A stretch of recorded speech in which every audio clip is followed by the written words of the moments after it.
Bonjour et bienvenue dans Passion Autosport du Var pour ce nouveau reportage. Aujourd'hui, on va vous présenter un véhicule qui fête ses 70 ans. Nous sommes en 1948, après-guerre, l'industrie de l'automobile est en ruine et Peugeot lance la 203. Celle de notre invité est de 1958 et François va un peu plus nous développer ce modèle. Je vous souhaite un bon reportage sur Passion Autosport du Var.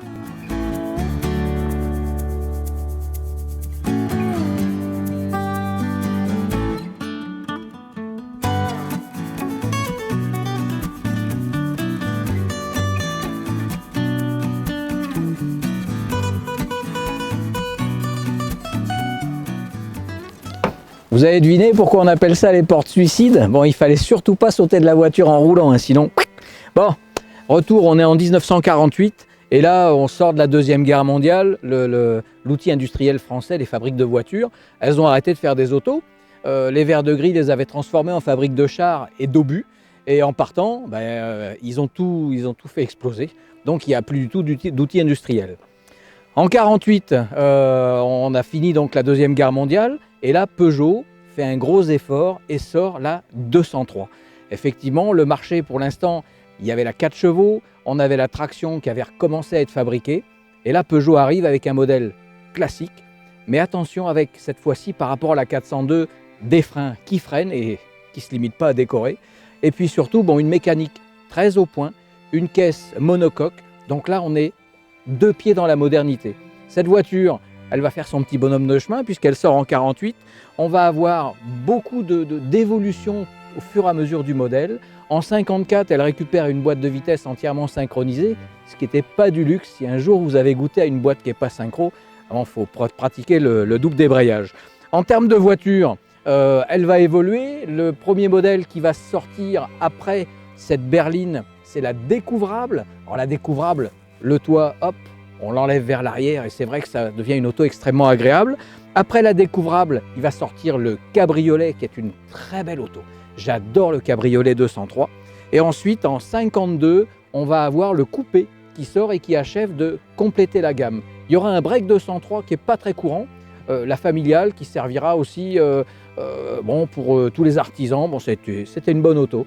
La 203 en elle-même, elle est simple, elle est bien pensée.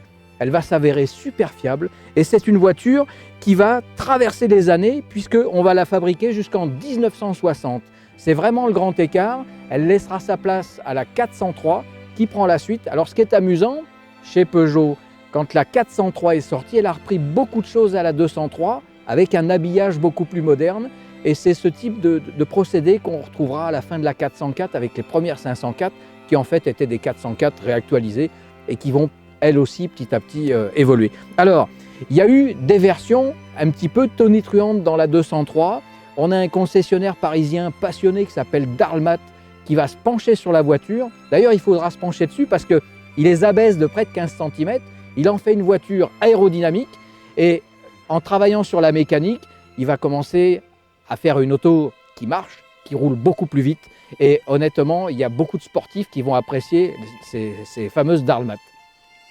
Ensuite, on a toujours à l'époque un truc très très sympathique qu'on va retrouver sur beaucoup de voitures. Il y avait un sorcier qui s'appelait Constantin, aucun rapport avec Michel. Et Constantin, c'était le spécialiste du compresseur. Il va faire une 203 Constantin qui va rouler à près de 160 à l'heure et qui va marcher le tonnerre de Dieu. Honnêtement, la 203, c'est une bonne auto et celle d'Eric, elle est magnifique. Je vous laisse avec eux.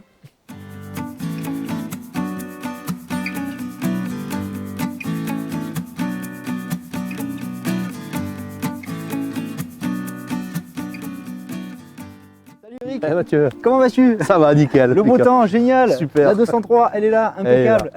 De sortie, enfin. Oh bah oui, avec le temps en ce moment, c'était la galère. La neige, le soleil. Alors, cette voiture est magnifique. Tu la bichonnes depuis combien d'années? Depuis 32 ans. 32 ans que je l'ai cette voiture. de passion, d'amour et d'eau fraîche. Tout à fait, de bons souvenirs, de sorties, de tout, de travaux dessus, d'entretien. Alors, qu'est-ce qui t'a poussé, donc il y a 32 ans, à vouloir acheter une 203? La forme. La forme, je la trouve très jolie. J'adore les arrondis, j'adore les formes rondes. J'aime pas les arêtes. Bah, après, comme on disait, donc chaque constructeur à cette époque avait une belle identité. On est dans des périodes qui sont très difficiles, on est dans l'après-guerre. L'industrie automobile est vraiment en crise et ruinée. Donc c'est une très belle auto. Je trouve qu'elle a des looks à l'américaine. Bah, en fait, ça a été quand même une copie. À la base, Je Peugeot, pense que oui, ils ont dû vouloir. Peugeot a quand même copié un petit peu les Américaines. Hein. Il y a une Ford qui lui ressemble, il y a une Chrysler qui lui ressemble. Mais bon, c'est la forme globale, c'est la même. Ouais, c'est ça. Après, bon, un petit moteur par rapport au V6 ou V8 qu'ont les Américaines. Mais bon, on se contente de ça. Et ça roule. Ça Et roule. ça roule. Hein, déjà, et puis je pense que ça rappelle de beaux souvenirs aussi. Ah ouais. Alors là, 32 ans en arrière, tu achètes cette voiture, dans quel état elle est? Dans l'état, on va dire, bon, pas de corrosion, pas de corrosion perforante, pas de rouille. Par contre, tous les éléments avec quelque chose. Beaucoup de carrosserie à refaire. D'accord. La carrosserie, donc la peinture, enfin la préparation peinture, tout ça. Alors là, c'est le jour en fait où nous sommes allés récupérer la voiture dans un petit garage à Toulon, Saint-Jean-du-Hard. Là, voilà l'état de la voiture au départ.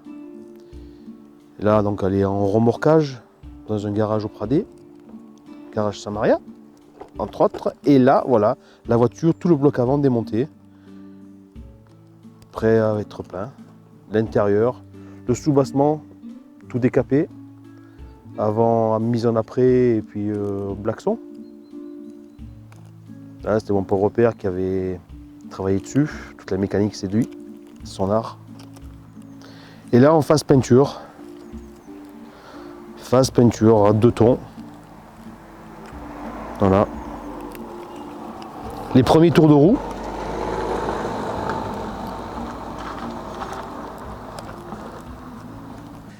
Depuis, elle n'a plus bougé, elle a pu évoluer. Non. Ouais, quand Je même. l'ai Hein. faite une fois. Ouais, et ça puis, veut dire qu'elle a été bien faite, les enfants. Elle a été bien faite. Donc Eric serait-il un méticuleux?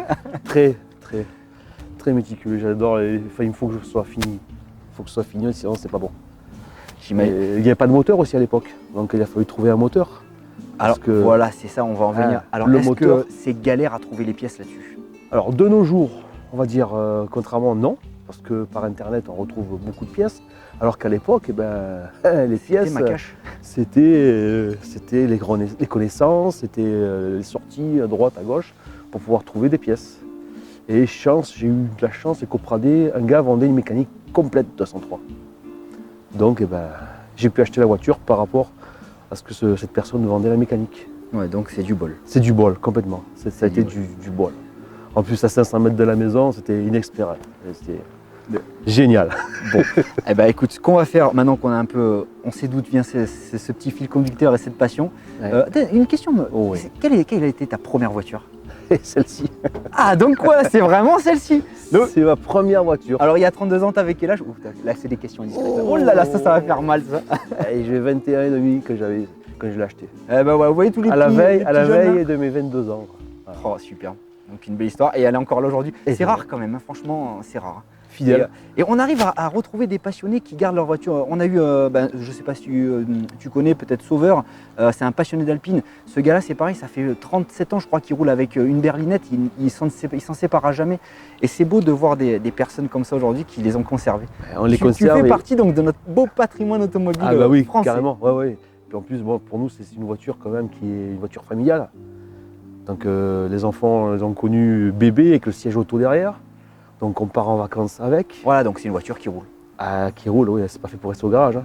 Ah là, Non. j'en connais un. François, s'il nous regarde, il est content. Ah, J'ai entendu non, une voiture non, qui une roule. voiture, faut que ça roule. Elle reste Ouais, pas en exposition. Non, non, Et puis en ça plus, roule. c'est confortable. Très confortable. On va faire le tour après, vous allez voir l'intérieur, je vous garantis les enfants, il est comme ça. Donc, bon, allez Eric, on continue, Alors, on fait le tour. allons-y. Et je vais te laisser au main François, je vais aller un peu bosser à la caméra moi. Ouais, d'accord. allez, ça va.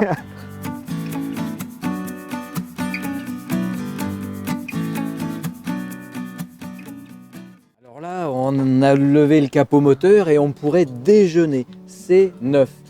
C'est bien le bloc fonte de chez Peugeot avec, voilà, c'est super simple, c'est le plaisir du mécano. On a un carbu tout simple, c'est un Solex, hein, Un Solex, un 32 Solex, 32 Solex. Quelle était la cylindrée du bloc? 1300. 1300 cm3. 1300 cm3. Avec un 32. On trouve toujours les pochettes de joint pour ces Sans carbus? problème. Sans problème. Tout se retrouve, tout se détaille. C'est bien maintenant par internet, tout ça. Oui. C'est refabriqué. Ok. Donc Peugeot on peut retrouver des Peugeot, fabriquer des Peugeot sans Ok. problème. Alors, toi, tu l'as gardé dans sa définition de l'époque. Oui. Je ne vois pas de ventilateur électrique, de sonde rajouté. Sous la tête d'allumeur, il n'y a pas de capteur.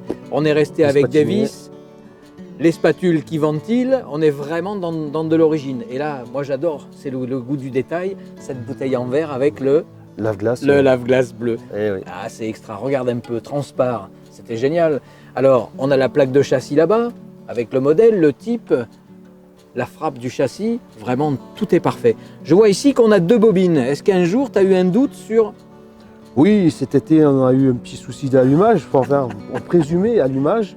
Donc, en urgence, j'ai remis une deuxième bobine dans la voiture de rechange? de rechange, qui était dans le coffre, donc c'était facile à monter. Mais bon, c'était pas la bobine, tout fonctionnait bien. C'était un problème de condensation d'essence. Ah, il faisait chaud et Il du faisait coup... chaud, vaporlock. vaporlock. Et puis j'ai eu, voilà, pendant 2 jours, on a galéré pendant les vacances avec. Donc bon. Et puis après, elle s'est remise à marcher. Après, c'est reparti normalement. Radiateur en laiton, en laiton, cuivre. poli, pour ressortir un peu le. Là, il y a quand même de la finition. J'adore. Elle est aussi belle dessous qu'elle est dessus. C'est vraiment un bel outil.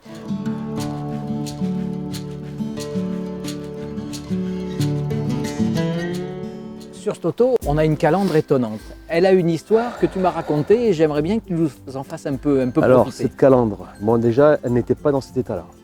C'était, on va dire, un tas d'aluminium oxydé, percé, pourri.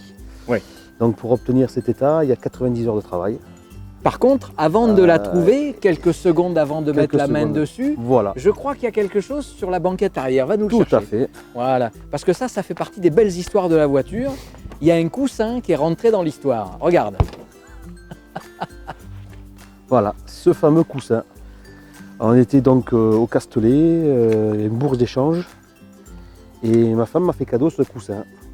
Et je dis, ouais, moi, ce coussin, ça serait bien de pouvoir trouver un jour la calandre Qui est dans le coussin. qui est sur ce coussin. Et puis, du temps qu'elle règle le coussin, je me tourne et puis il y a un stand qui se débâche. Et qu'est-ce que je vois au pied de ce stand? Cette fameuse calandre, dans un état pitoyable. Et qui n'a pas tardé à revenir direction de ta voiture. Tu n'as pas laissé passer l'occasion. Voilà, ben, j'ai quand même hésité parce que ça faisait quand même un petit peu d'argent quand même. Et à l'époque, bon, on était jeunes mariés et bon, l'argent ne courait pas les flots. Oui, Et c'est grâce à ma femme que j'ai cette calandre aujourd'hui. Passe Parce que elle, passe un merci en direct. hein. ah ouais, je t'adore ma puce, je t'adore. Je t'adore parce que peut-être que je ne l'aurais pas prise. Et grâce à toi, on a cette calandre. Voilà, donc après quelques heures de travail, mais ça, on compte pas, Oui, oui. on est arrivé à ça. Quand on aime, on compte pas. Oui. Je vois qu'elle est pleine de chrome, pleine de robberies, comme on disait à l'époque. Oui, sabot d'aile. Voilà, histoire d'embellir un peu le véhicule, les sabots d'aile, devant, derrière, les baguettes. Là, vraiment, elle est choyée. Il manque rien du catalogue de l'époque. Je crois qu'elle a tout.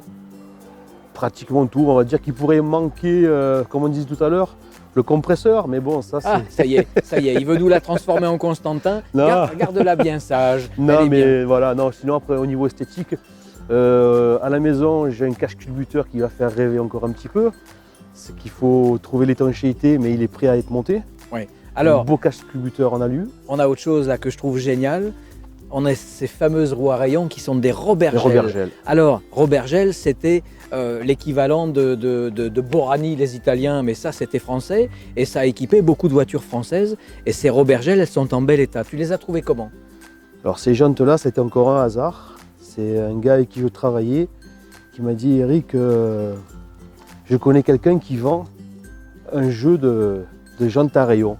Mais comme ce copain, c'était un blagueur et en plus il m'a appelé le 1er avril, donc je lui ai dit, Maurice, ça va le faire, tu joues pas avec ça, tu joues pas avec mes nerfs. C'est la Il dit, corde non, sensible. Non, je te promets, c'est des vraies jantes Robert Gel et tout. Donc ben, je suis allé les voir. Oui. Et puis. T'es revenu avec. Je suis revenu avec. Voilà. Obligé. Dans quel état était-elle? Pas belle. Bon, alors il y a Pas eu... belle.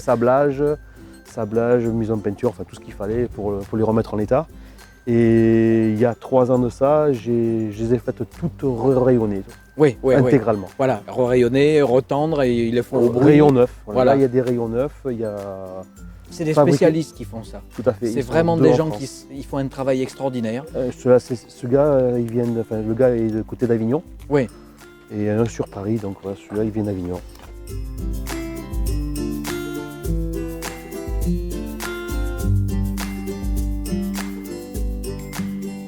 Je vois quelque chose ici qui me plaît beaucoup, qu'on a La vu. casquette. Qu'on a vu sur des voitures et des camions de l'époque. Ouais. Ça me rappelle un peu le 100 000 $ au soleil et le fameux Berlier. Cette casquette, tu l'as trouvée où? Alors cette casquette, c'était un collègue qui avait ça chez lui.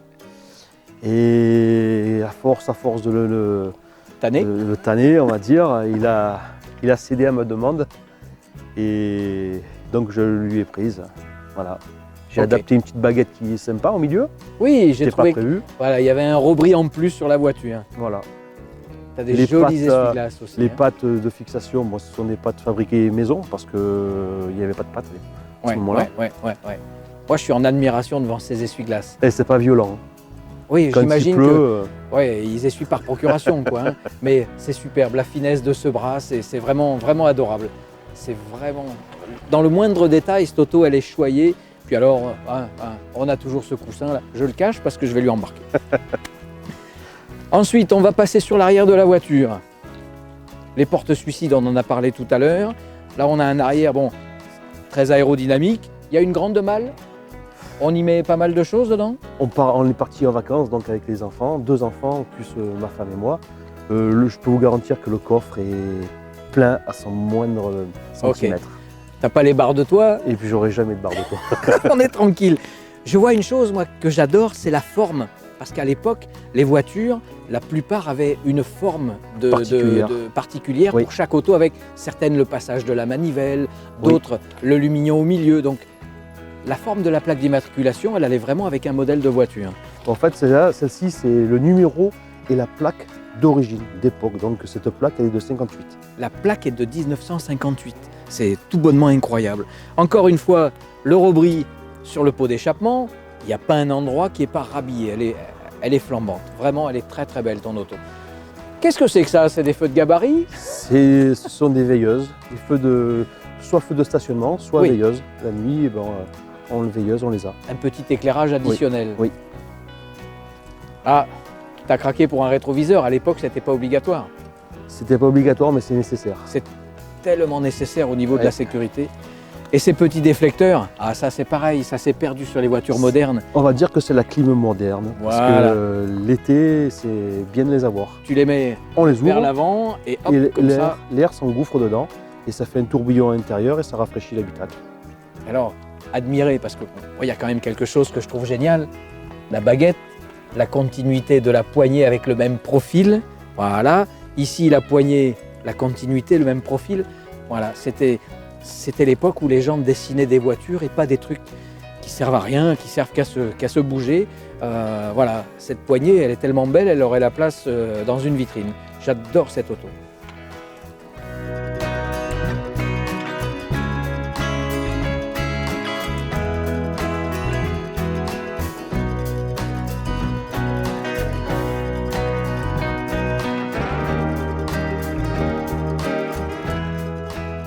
Bon bah Eric, nous voilà dans la belle 203.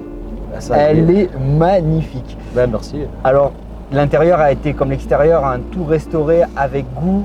Il y a un petit détail, donc ça que tu vas nous parler, c'est juste les sièges ne sont pas d'origine, mais Ah tu vas non. nous expliquer le pourquoi Alors, du comment, les comme si- ça les puristes seront au courant. Voilà. Alors les sièges, c'est vrai, ne sont pas d'origine.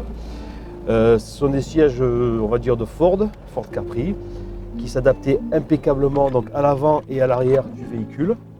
Donc avec quelques petites pattes de fixation quand même malgré tout, mais qui se sont très bien intégrés. Et ce que je recherchais en fait à l'époque, c'était le confort. Et après, comme les enfants sont arrivés rapidement, donc siège auto, sécurité pour les enfants. Donc on a opté pour cette solution-là.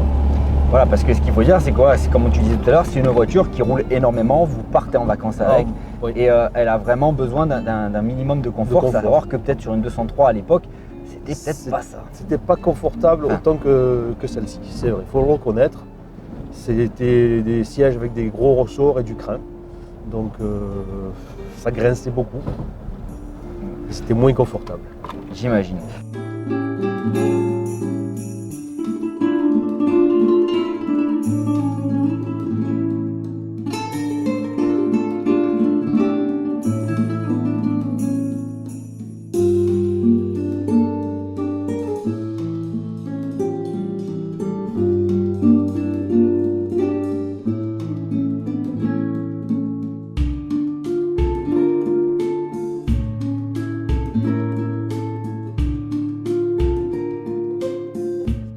saurais dire combien d'heures de restauration à l'intérieur de cette voiture ça t'a pris? Bon, à savoir, c'est que la sellerie a été faite 2 fois. En première étape, elle a été faite donc en 86, date d'achat et de restauration de la voiture. Et ensuite, elle a été refaite il y a 3 ans par un deuxième sellier qui lui m'avait fait vraiment du travail de grande qualité, de précision et de qualité. Donc il a travaillé pendant 2-3 jours, il a refait le pavillon, les moquettes, les sièges, vraiment dans le grand art. Ouais, donc de toute façon ça se voit. Hein. Ouais. Ça se voit. Alors on va parler d'un truc, c'est qu'aujourd'hui, peut-être en regardant cette vidéo, il y en a beaucoup qui vont se dire moi j'aimerais bien acquérir une belle 203 aussi. Quels sont les points sur lesquels il faut se méfier à l'achat d'une 203? Et surtout aujourd'hui, pour pas se faire avoir avec les spéculateurs, et puis on voit aussi tout cet engouement pour la voiture ancienne, Oui. un bon prix pour acquérir une 203 dans un état à peu près correct. Hein.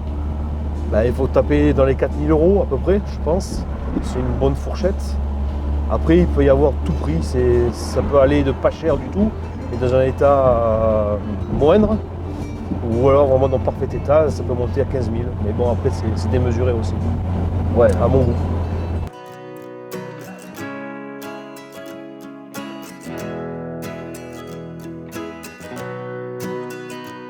Donc voilà, on a un tableau de bord tout métallique, contrairement aux voitures modernes qui sont en plastique. Et bon, on a choisi quand même un petit confort de conduite dans le sens où j'ai mis des manos pour contrôler en permanence les températures d'eau et pression d'huile. C'est la sécurité avant tout.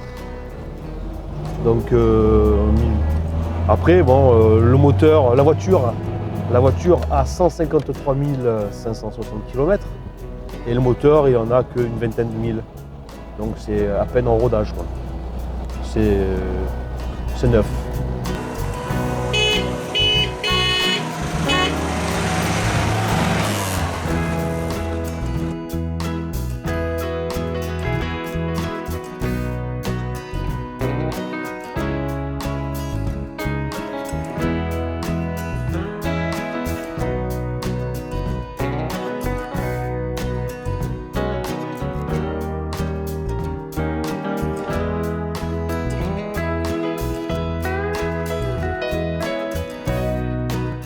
Merci De pour rien. ce partage, ta passion, du plaisir, comme on adore dans Passion Autosport du Var, c'était un pur bonheur. Alors tu sais, moi la tradition, c'est le bisou. Allez, On se soyons fait fous, toujours le soyons bisou. fous. Moi, j'adore ça, moi je suis un bisouman. y a pas de souci. Elle est vraiment superbe. Merci. Prends soin encore autant d'années que tu pourras. Ouais. Tes enfants peut-être prendront le relais. J'espère. Bien sûr. J'espère. De toute façon, c'est bien parti pour. Tu as l'air d'être un papa fou, toi. Ouais. Je pense qu'ils sont déjà bien piqués. Elle est, c'est normal, vu comme elle est magnifique. Et elle n'est pas piquée par la rouille, mais elle est piquée par la passion. Ça, c'était mon petit mot pour la fin. C'est gentil. Merci d'avoir suivi ce reportage dans Passion Autosport du Var et je vous retrouve la semaine prochaine pour de nouvelles aventures. Ciao, ciao les amis.